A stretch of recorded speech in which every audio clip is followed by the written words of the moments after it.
Jean-Claude Brancard, bonjour. Bonjour. Alors ce dimanche, à partir de 19h30, vous serez aux côtés d'Idil Günay. Vous allez la seconder pour analyser donc les premiers résultats. Première question, cette année, quelles sont les nouveautés pour les municipales ?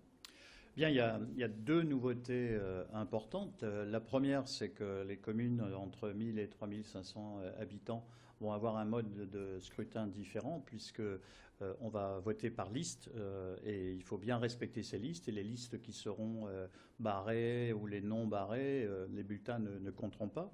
Et puis la deuxième importance de cette élection, c'est qu'on va avoir sur les bulletins deux listes, une liste pour l'élection municipale et une liste pour l'élection communautaire, la communauté urbaine, qui va être importante puisqu'on sait qu'aujourd'hui, une bonne part des compétences sont transférées aux communautés urbaines, que ce soit les transports, l'eau, la politique culturelle de prestige, le sport de haut niveau, etc. Donc pour la première fois, les électeurs vont à la fois désigner leurs conseillers municipaux, mais ils vont aussi voter directement pour leurs conseillers communautaires. Alors que jusqu'alors, c'était le conseil municipal qui, une fois élu, désignait les représentants selon la taille des communes qui allaient les représenter à la communauté urbaine. Désormais, ce sont les électeurs qui vont décider sur une liste qui est arrêtée. Donc ça c'est important, il faut le savoir, il y a aussi l'équité. Oui. Le même nombre de femmes donc sur la liste. Et la parité, évidemment. Quels sont plutôt les gros enjeux sur la métropole lilloise ? Bien, l'enjeu de cette élection, c'est de vérifier si ce que l'on a observé depuis 25 ou 30 ans, c'est-à-dire que l'opposition au gouvernement en place bénéficie lors de cette élection locale d'un coup de pouce, on va dire, pour cette élection. Et aujourd'hui, on se pose la question parce que il semble que les listes de l'UMP, de l'opposition républicaine, ne bénéficient pas d'un courant j'allais dire, de soutien plus important que celui que l'on pouvait espérer ou que l'opposition pouvait espérer il y a encore quelques mois. Donc là, dimanche soir, on pourra vérifier si cette loi-là s'est reconduite cette fois-ci. La deuxième grande interrogation, c'est évidemment le fait qu'aujourd'hui, pour la première fois sur une élection locale, l'abstention pourrait être très importante. On a vu au cours des précédents scrutins depuis un quart de siècle que l'abstention sur les élections présidentielles, législatives, plus encore européennes, était l'élément déterminant et dominant. Par contre, sur les élections locales, les municipales, on avait toujours une participation qui était relativement importante. À quelques exceptions près, par exemple une ville comme Roubaix, déjà aux dernières municipales, l'abstention atteignait 60%. Alors justement, est-ce que les nordistes vont voter pareil aux présidentielles qu'aux municipales ? Ou est-ce que ça peut changer ?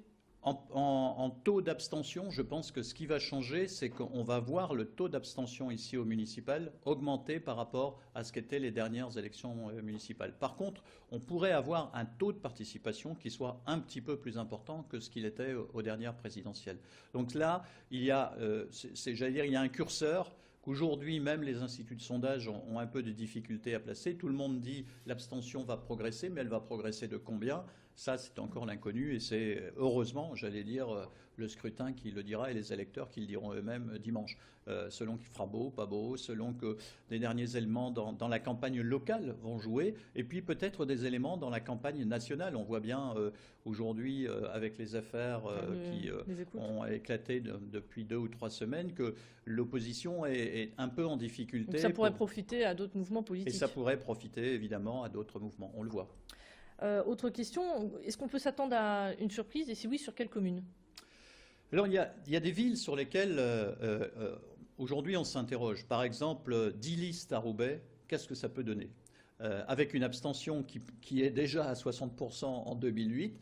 Aujourd'hui, par exemple, il va y avoir sans doute beaucoup de listes qui vont se retrouver peut-être avec 5% pour pouvoir prétendre aller à une représentation au second tour, mais qui n'auront pas le seuil minimum des électeurs inscrits et qui donc seront automatiquement éliminés pour le second tour. Quand il y a profusion de listes et qu'il y a une abstention très forte, vous avez un écrasement naturel qui va réduire le nombre de listes. Ça, c'est la première chose. La deuxième chose, c'est que sur certaines villes, si le maire sortant n'a pas réussi à se détacher d'une manière suffisamment importante de ses challengers, il y a le report de voix entre les deux tours qui va pouvoir modifier un peu les choses et faire en sorte qu'il puisse y avoir des seconds tours à surprise. Ça peut être, par exemple, on se pose la question sur Tourcoing, et il y a là deux stratégies entre Tourcoing et par exemple les Roubaix et voire Lille. Tourcoing, Michel-François Delannoy a réuni autour de lui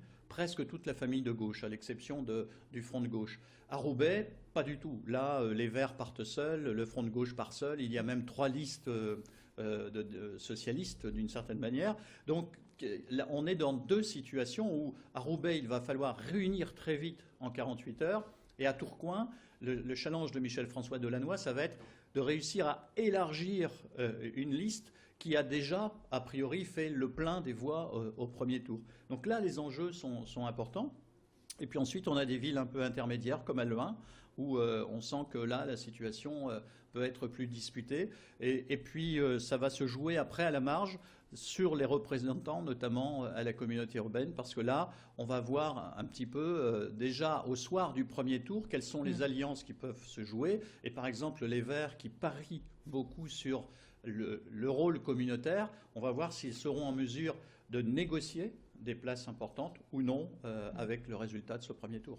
Merci beaucoup Jean-Claude Brancard pour toutes ces précisions. Les élections municipales, c'est donc à vivre en direct sur notre antenne, en tout cas pour ce premier tour dimanche. Rendez-vous à 19h30 en direct donc sur Grand Lille TV.